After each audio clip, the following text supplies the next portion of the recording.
पानी ला दोगे?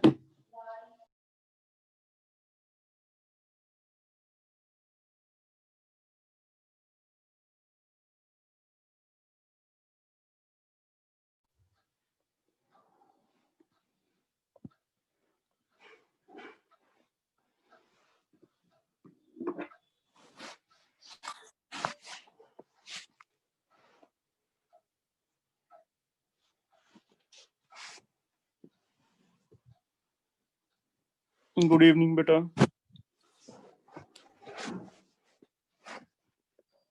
Good evening. Good evening, sir.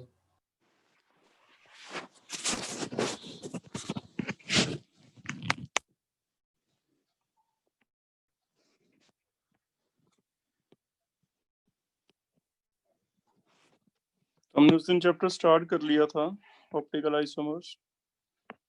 Starting में आपको बताया कि ऑप्टिकली एक्टिव कंपाउंड्स क्या होते हैं। कुछ ऐसे कंपाउंड जो पीपीएल को रोटेट कर सकते हैं उन्हें हम कहते हैं ऑप्टिकल एक्टिव कंपाउंड, और जो नहीं कर सकते उन्हें हम कहते हैं ऑप्टिकली इनएक्टिव कंपाउंड। फिर आपको बताया पीपीएल क्या होता है, plane polarized light. Ordinary light की सभी डायरेक्शन में वाइब्रेशंस होती हैं, सिर्फ एक में अगर वाइब्रेशंस रह जाएं उसे हम कहते हैं पीपीएल।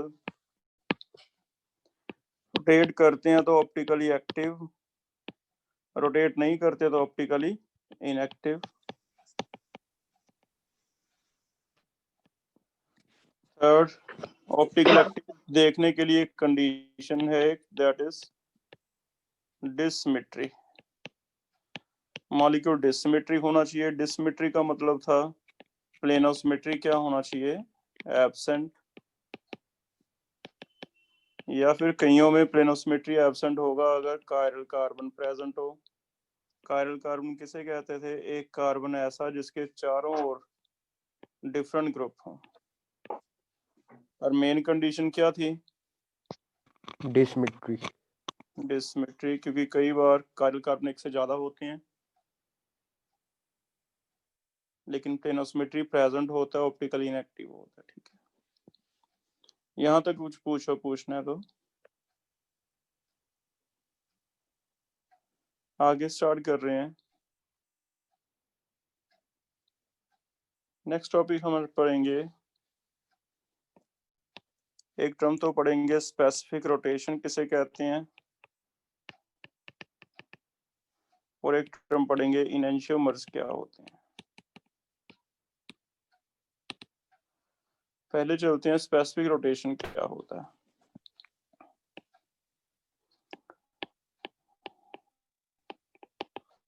स्पेसिफिक रोटेशन हम कहते हैं कि अगर कोई ऑप्टिकली एक्टिव कंपाउंड है, हमने कल उसे ऑप्टिकल एक्टिव कंपाउंड को एक ट्यूब में भरा था, इसमें सॉल्यूशन भर दिया उसका, इसमें से पीपीएल पास की थी। पीपीएल कैसे बनाई थी, पहले तो ऑर्डिनरी लाइट थी, इसे किसमें से पास किया था, निकोल प्रिज्म। निकोल प्रिज्म में से। निकोल में से पास करने के बाद ये सिर्फ एक डायरेक्शन में वाइब्रेशंस रह गई, इसे हम कहते हैं पीपीएल।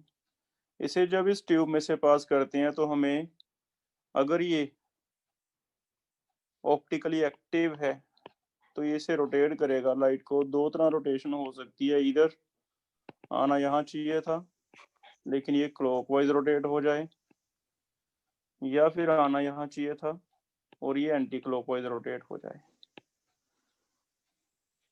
अगर क्लॉकवाइज रोटेट होता है उसे हम क्या कहते हैं, डेक्स्ट्रो, और अगर एंटी क्लॉकवाइज रोटेट होता है उसे हम क्या कहते हैं, लीवो। लीवो। डेक्स्ट्रो या फिर पॉजिटिव, लीवो या फिर नेगेटिव। अब ये जो रोटेशन होता है इसे हम कहते हैं एंगल ऑफ रोटेशन थीटा। लेकिन एक्चुअली थीटा किसी का कितना रोटेट किया, एंगल ऑफ रोटेशन उसे मेजर करते हैं, उसमें कुछ चीजें हमें स्पेसिफाई करनी पड़ती हैं। अगर हम कहते हैं ब्यूटेन 2 ओल, सोचो जरा ब्यूटेन 2 ओल ऑप्टिकली एक्टिव है या नहीं। ब्यूटेन 2 ओल तो हमने देखा ब्यूटेन है 2 सर। ऑप्टिकल एक्टिव है क्योंकि कायरल कार्बन है। अब ये ब्यूटेन 2 कायरल कार्बन होने की वजह से अगर मैं यहाँ भरूंगा तो ये रोटेट करेगा, लेकिन इसने कितना एंगल रोटेट किया वो एंगल कई चीजों पे डिपेंड करता है। वो एंगल तुम्हारा और मेरा अलग अलग हो सकता है अगर हम अलग अलग एक्सपेरिमेंट करते हैं। तो फिर ब्यूटेन 2 का एक स्पेसिफिक एंगल ऑफ रोटेशन बताने के लिए कुछ चीजें स्पेसिफाई कर दी। वो स्पेसिफाई क्या क्या की हैं, इसका हम स्पेसिफिक रोटेशन निकालते हैं। दैट इज कितना एंगल ऑफ रोटेशन है डिवाइड ये जो लेंथ ऑफ ट्यूब है, ये लेंथ ऑफ ट्यूब एक जैसी लेनी है इन डेसीमीटर। यहाँ से यहाँ तक कितनी होनी चाहिए, 1 डेसीमीटर। और इसमें जो अमाउंट भरी है ब्यूटेनॉल की, उसकी कंसंट्रेशन एक जैसी लेनी है। कंसंट्रेशन ले लेते हैं ग्राम पर एमएल में। अब ये जो एंगल आएगा, अगर आप लेंथ लेते हो, लेंथ ऑफ ट्यूब डेसीमीटर में लेते हो और कंसंट्रेशन लेते हो इसकी ग्राम पर एमएल में, तो हमारा थीटा तो हो सकता है अलग अलग आ जाए, लेकिन अगर मैं थीटा को डिवाइड कर दूं लेंथ से तो ये 1 यूनिट सेंटीमीटर 1 यूनिट डेसीमीटर के लिए हो जाएगा। अगर मैं थीटा को डिवाइड कर दूं कंसंट्रेशन से तो 1 ग्राम पर एमएल के लिए हो जाएगा। इट मींस अब मेरी और तुम्हारी सभी की ये चीजें सेम हो गई, लेंथ सेम हो गई कितनी, 1 डेसीमीटर, कंसंट्रेशन सेम होगी 1 ग्राम पर एमएल। अब अगर हम ब्यूटेन 2 और लेके रोटेशन करते हैं तो हमारा स्पेसिफिक रोटेशन ये वाला, ये सबका सेम आएगा। तो हमने देखा जो एंगल ऑफ रोटेशन है वो सबका अलग अलग आ रहा था। मेरा अलग आ रहा है, तुम्हारा अलग आ रहा है, किसी और का अलग आ रहा है, जबकि भरा सबने ब्यूटेन 2 है। तो हमने देखा कि ये कई चीजों पे डिपेंड कर रहा था। एक तो जो लेंथ लेते हैं ट्यूब की, जितनी ज्यादा लंबी लोगे, जितना टाइम इसमें से लाइट ज्यादा पास करेगी इसके अंदर से, उतना ही ज्यादा रोटेशन होती जाएगी। तो हमने लेंथ स्पेसिफाई कर दी, कितनी कर दी, 1 decimetre, not centimetre not metre, ये स्पेसिफाइड की हुई है। और इसमें जो ब्यूटेन 2 भरा है वो भी स्पेसिफाई कर दिया 1 ग्राम पर एमएल। ना मोलैरिटी ना नॉर्मेलिटी, कितनी, 1 ग्राम पर एमएल। तो एंगल ऑफ रोटेशन एक जैसा हो जाएगा, उससे हम कहते हैं स्पेसिफिक रोटेशन। अब इसमें दो ऑप्शन है, या तो मैं ये करता कि मैं तुम्हें इंस्ट्रक्ट कर देता कि बेटा हमेशा 1 डेसीमीटर ट्यूब लेनी है और 1 ग्राम पर एमएल सोल्यूशन भरना है, या फिर मैंने तुम्हें ऐसे सिखा दिया भी कोई बात नहीं, लेंथ तुमने जितनी भी ले ली उसे एक कैसे कर दोगे, जितनी तुम्हारी लेंथ है उससे डिवाइड कर देना। अगर तुमने बाय चांस गलती से 5 डेसीमीटर ले ली तो कोई बात नहीं, यूनिटरी मेथड लगाएंगे हम कहेंगे 5 डेसीमीटर के लिए थीटा है तो 1 डेसीमीटर के लिए कितना हो गया, थीटा बाय 5 हो गया। Yes sir. सेम कंसंट्रेशन के लिए, या तो मैं तुम्हें कहता एक ही चीज सिखाता भी तुम्हें 1 ग्राम ही भरनी है, जब मैं थोड़ा और बेटर वे में बताता, मैं तुम्हें कहता भी कोई बात नहीं बच्चे, एक नहीं तुमने 2 ले ली, 5 ले ली, कोई इशू नहीं है। अगर तुमने 5 ले ली तो तुम 5 के लिए थीटा इतना बता रहे हो, एक के लिए कितना होगा, थीटा बाय 5, है ना। तो हम सभी का स्पेसिफिक रोटेशन निकालना सीख लिया। एंगल ऑफ रोटेशन हो सकता है अलग अलग हो, लेकिन जब हम यूनिट लेंथ की बात करेंगे, यूनिट सेंटीमीटर ग्राम पर एमएल कंसंट्रेशन की बात करेंगे तो थीटा एक जैसा ही आएगा। ये जो थीटा है इसे कहा जाता है स्पेसिफिक रोटेशन। तो ऐसे हम स्पेसिफिक रोटेशन निकालते हैं। स्पेसिफिक रोटेशन क्या है, definition is angle of rotation, angle of rotation when ppl is passed through a solution having concentration 1 gram per ml and filled in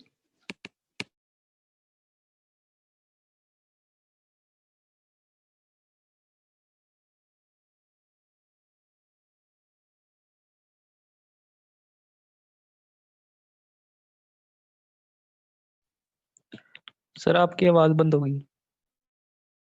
आवाज नहीं आ रही।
तो थीटा फिर से कितना आ जाएगा 4।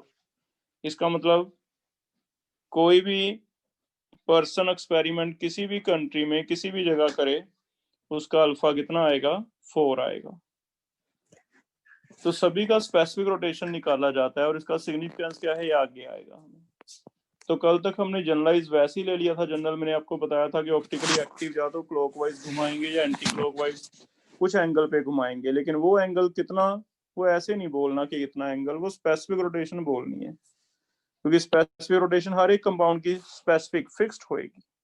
ठीक है, तो पहला तो ये था। अगर हमें स्पेसिफिक रोटेशन निकालना है तो ये फॉर्मूला याद करो, थीटा कितना आया, लेंथ कितनी है, सी कितनी है, डिवाइड करो, ये आ जाएगा स्पेसिफिक रोटेशन। अब सेकंड टर्म पढ़ाने जा रहा हूं। सेकंड टर्म है इनेंशियोमर्स क्या होते हैं। एक्चुअली जो ऑप्टिकल आइसोमर की बात हो रही थी वो ये टर्म है, इन्हें ऑप्टिकल आइसोमर भी कह सकते हो आप। अभी तक हमने सिर्फ तैयारी की है इसके लिए। अब एक कंपाउंड ऑप्टिकली एक्टिव हमें पता चल गया, ऑप्टिकली एक्टिव है, मान लो ब्यूटेन 2-ऑल, ये ऑप्टिकली एक्टिव है क्योंकि इसमें कायरल कार्बन है। अगर ये ऑप्टिकली एक्टिव है बेटा तो इसका मतलब ये आइसोमरिज्म शो करेगा, ऑप्टिकल आइसोमरिज्म। अगर ये ऑप्टिकल आइसोमरिज्म शो करेगा तो इसके आइसोमर्स कैसे बनेंगे, क्या होंगे वो आइसोमर्स, उनमें क्या रिलेशन होगा, वो आइसोमर को एक नाम दिया जा रहा है एनेंशियोमर। हमने देखा ये जो ब्यूटेन 2-ऑल ऑप्टिकल आइसोमरिज्म शो करेगा इसके आइसोमर्स क्या होंगे, वो दिखने में बिल्कुल एक जैसे होंगे, उनका स्ट्रक्चर ऑलमोस्ट सिमिलर होएगा, लेकिन फिर हमें पहचान कैसे हुई कि वो आइसोमर्स हैं? हमने अलग अलग एक्सपेरिमेंट किए तो हमें पता चला कि ब्यूटेन 2 इसके 2 अलग अलग आइसोमर्स हैं, जिनमें मेन चीज क्या डिफरेंट है, एक क्लॉकवाइज रोटेट करता है, दूसरा एक और कंपाउंड है जो दिखने में तो बिल्कुल सिमिलर था, लेकिन दूसरा एंटी क्लॉकवाइज रोटेट करता है, लेकिन एंगल ऑफ रोटेशन अल्फा जो है वो सेम है। अगर इसका +4 है क्लॉकवाइज वाले का, तो एक एंटी क्लॉकवाइज रोटेट करता है जिसका -4 है।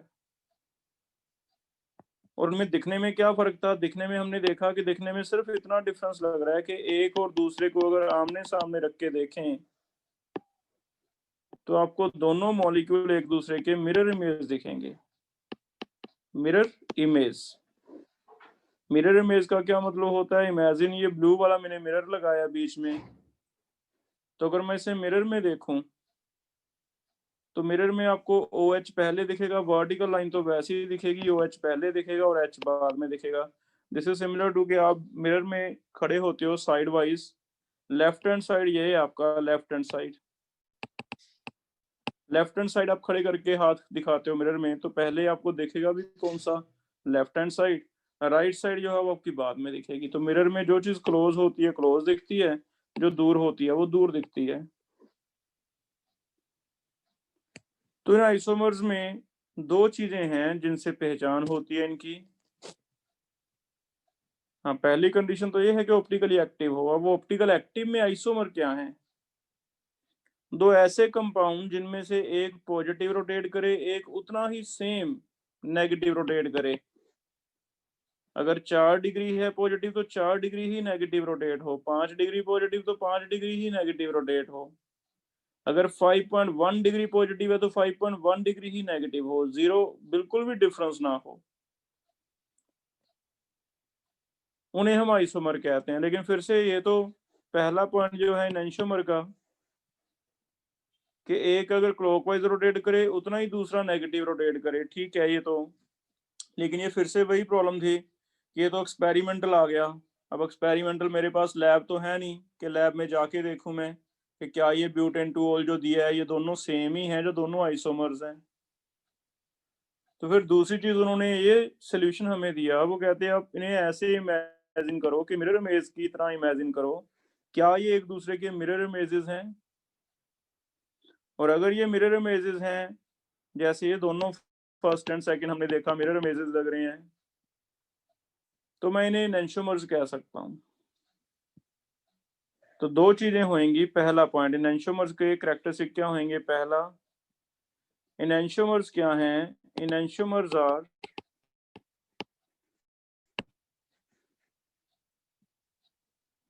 To isomers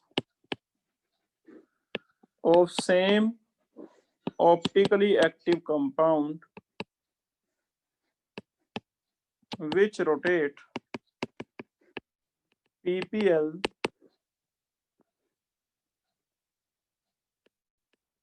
in opposite direction, direction opposite होनी चाहिए, but up to equal extent, एक जितनी एक्सटेंट तक। अगर 4 डिग्री पॉजिटिव है तो दूसरा 4 डिग्री नेगेटिव दिखाएगा। और इनमें देख के कैसे पता चलता है? देख के ये पता चलता है कि एक और कैरेक्टर होना चाहिए, they are mirror images of each other, वो आपस में एक दूसरे की मिरर इमेजेस होनी चाहिए। और मोर ओवर, अगर आप फाइनली ये बना लेते हो मिरर इमेजेस, तो मिरर इमेजेस में भी एक और कैरेक्टरिस्टिक है, एक और रिलेशन है, दैट इज अगर आप एक मिरर इमेज को, इस वाली को उठा के दूसरी के ऊपर रख दो, मान लो मैं यहां से उठाऊं इतना हिस्सा और ये बिल्कुल एग्जैक्टली इसके ऊपर रखूं, तो आपका OH, ये वाला OH जिसे मैं दिखा रहा हूं, दिख रहा है OH? जिसपे मेरा मार्कर है अभी, Yes, sir. ये OH बताओ किसके ऊपर आएगा अभी? H के ऊपर। H के ऊपर आएगा। तो ऐसे उठा के रखना है कि मान लो मैं H और OH को पकड़ूं, यहाँ से उठाऊं और दूसरी ओर रख दूं, तो आपका OH H के ऊपर आना चाहिए, और OH H के ऊपर अगर आता है इसे कहा जाता है नॉन सुपर इम्पोजेबल। एक होती है सुपर इम्पोजेबल, एक होती है non super imposable. Mirror images में भी एक रिलेशन है, जो मिरर इमेजेस हैं, mirror images should be non super imposable, non super imposable होनी चाहिए। ये चीज फिर से समझ लो, मान लो ये है,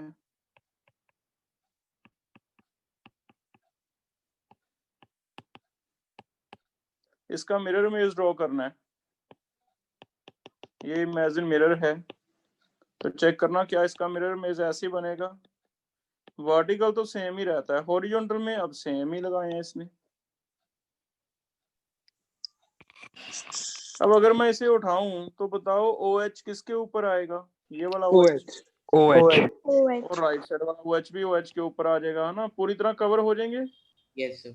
मिथाइल के ऊपर मिथाइल पूरी तरह कवर हो जाएगा, एक जितना साइज है। इथाइल के ऊपर इथाइल, लेफ्ट साइड OH के ऊपर left side OH, right side के ऊपर राइट साइड, तो ये पूरी तरह सुपर इम्पोज हो रहे हैं।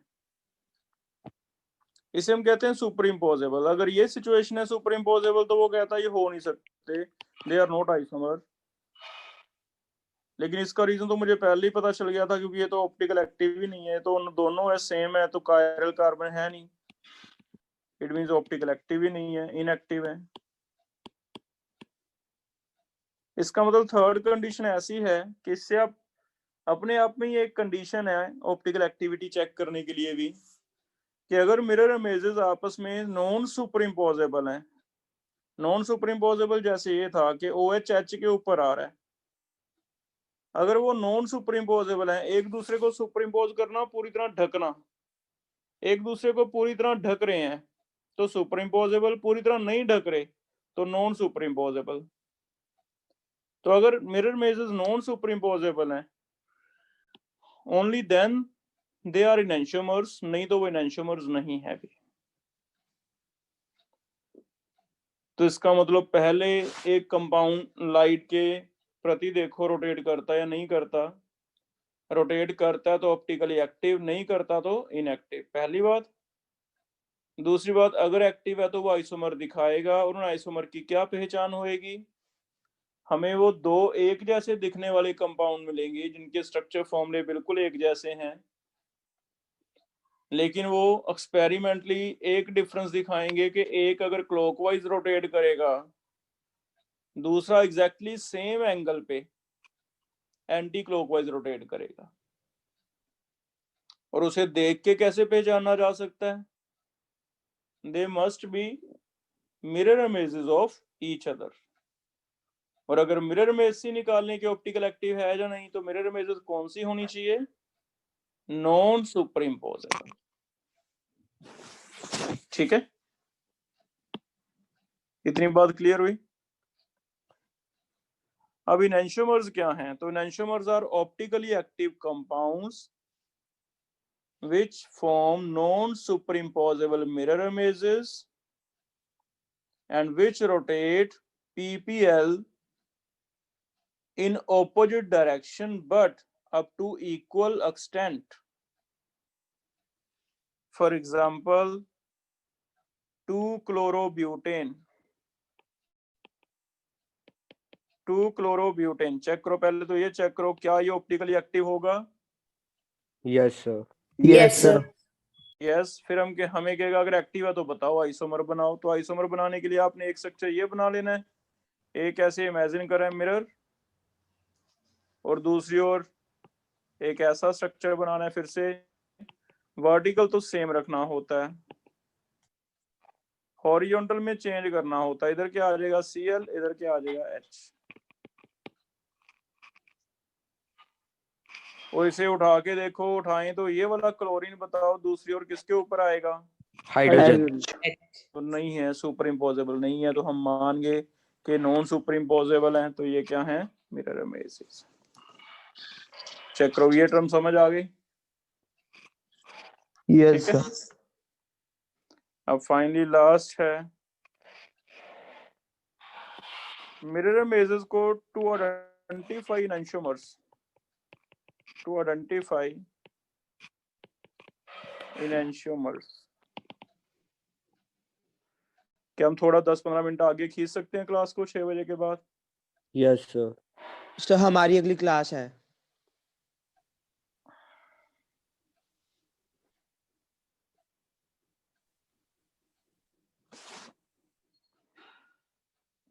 तो फिर ये वाला टॉपिक कल कर लें, टू आइडेंटिफाई एनंशियोमर्स। आज इतना ही हो Yes, पाया। किस किस की क्लास है अभी आगे? सर +2 वालों की।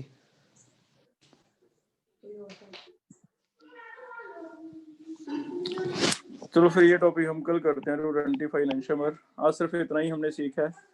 अभी तक हमने 4 टर्म पढ़ ली, देखो स्टार्टिंग से जो मैंने ये टॉपिक लिखे थे।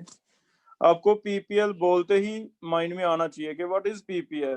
तो तुम्हें याद होना चाहिए कि plane polarize light ordinary light से ऐसे डिफरेंट है कि ऑर्डिनरी में अलग अलग ऑसिलेशंस अलग अलग प्लेन्स में, इसमें एक ही प्लेन में है। और ये कैसे बनती है? By passing through Nicol prism. दूसरा एक्टिव और इनएक्टिव।